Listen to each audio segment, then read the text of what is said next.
さあ、それではここでスペシャルゲスト、元国家安全保障顧問ロバート・ブライアン様からの VTR 頂戴してございます。ではこちらをご覧ください。 Good afternoon. Greetings from Washington, D.C. I would like to thank Chairman Abe and the Japanese Conservative Union for the invitation to speak today. It's great to be back together again at the 6th Annual CPAC Japan and to be in person for the first time since the pandemic. I wish I could be with you in Tokyo, but unfortunately I'm conducting business here in Washington. I wanted to share with you some thoughts on the security situation in the Indo-Pacific and the critical role that Japan, the U.S., and especially the U.S.-Japanese alliance plays in keeping our way of life safe and secure, protecting liberty and freedom. As we come together today, we face perhaps the most difficult national security environment since World War II. The Russian invasion of Ukraine, which has been particularly brutal, is in its 10th month. The devastation wreaked on the Ukrainian people is deplorable. It's difficult to anticipate how this conflict ends. And yet at the same time, we watch as the CCP, the Communist Party of China, thinks about doing the same thing to Taiwan that Russia is doing to Ukraine. The lessons the CCP is learning from Moscow's invasion of Ukraine will in large part inform Beijing's decision. I'm hoping that the lessons they learn deter an invasion of Taiwan by the Communist Party. They're committed to seizing Taiwan and even indicated that they may do so in 2 to 4 years. Xi Jinping is emboldened, and we must stop him. But fortunately, one lesson the chairman's learning is that invading another advanced industrial nation is hard. Putin's inability to win a quick victory in Ukraine demonstrates that apparently weaker countries can put up a tough fight, inflict heavy casualties, and perhaps even prevail in combat against a larger neighbor.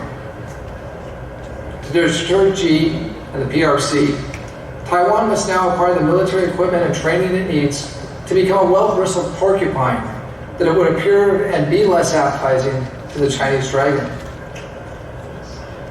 A second lesson for Chairman Xi is the expansion of NATO, that now includes Finland and Sweden. Chairman Xi is worried that an Asian version of NATO might similarly evolve out of the Quad in response to an invasion of Taiwan. So the role of the Quad is increasing in importance as we seek to deter China, and the role of Japan as a strong member of the Quad and key U.S. ally in the region increases and becomes more critical as well. The CCP is hopefully learning from Ukraine that taking Taiwan will not be easy and will have very bad implications for it in a geopolitical sense, as allies in Asia come together as allies in Europe have as well. Another area where China represents a major national security threat to U.S. and Japan is on the tech front. As many of you know, Chairman Xi is committed to spend $1.4 trillion by 2025. He's calling it the Made in China 2025 initiative. He wants to surpass the U.S. economically and achieve global domination in high-tech industries like robotics, advanced information technology, space, aviation, electric vehicles, EVs, as well as technologies including quantum computing, artificial intelligence, robotics, and autonomous systems. We cannot allow China to maintain dominance over us in all these critical areas, the technologies of the future. As of 2018, 9 of the top 20 global tech companies were based in Beijing. And Beijing is aggressively subsidizing national champion firms with the goal of increasing that number. To ensure that the CCP does not reach this goal of dominating the global tech field, Japan and the United States, as well as other like-minded countries such as Israel and European nations, must continue to strengthen our tech sectors. We must ensure that Japan and America retain our edge, our technological edge, so that we're not dominated by a world of tech coming from Beijing. In addition to the China threat, North Korea is not forgotten, and has recently renewed its plans and practices of lobbing ballistic missiles over Japan, and will likely test another nuclear weapon in the near future. How do we counter these myriad of threats? I used to repeat to my NSC staff on a weekly basis that weakness, or even the perception of weakness in international affairs, is provocative. Weakness is almost always a fellow traveler to appeasement. And contrary to popular opinion, appeasement is popular and is accepted in democracies. Appeasement allows policymakers to pass the bitter cup of adversity down to a future time or a future generation.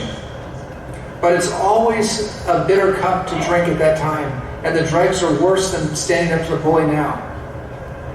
Peace through strength is the opposite of appeasement. Rebuilding the U.S. Armed Forces and the Japanese National Self-Defense Forces will send a strong message to Beijing that America and China and Japan will not be bullied by China and will deter China's malign activities and intentions. I'm an optimist, not only about America's future, but about Japan's future.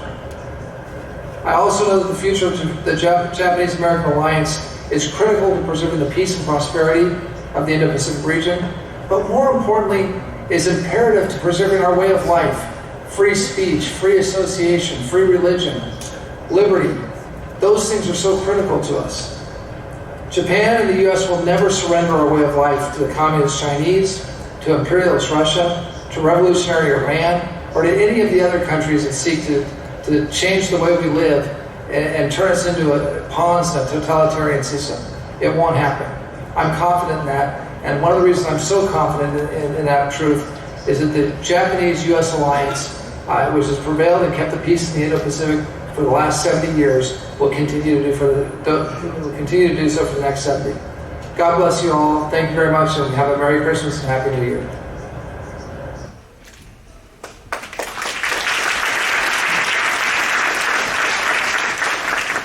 ありがとうございました。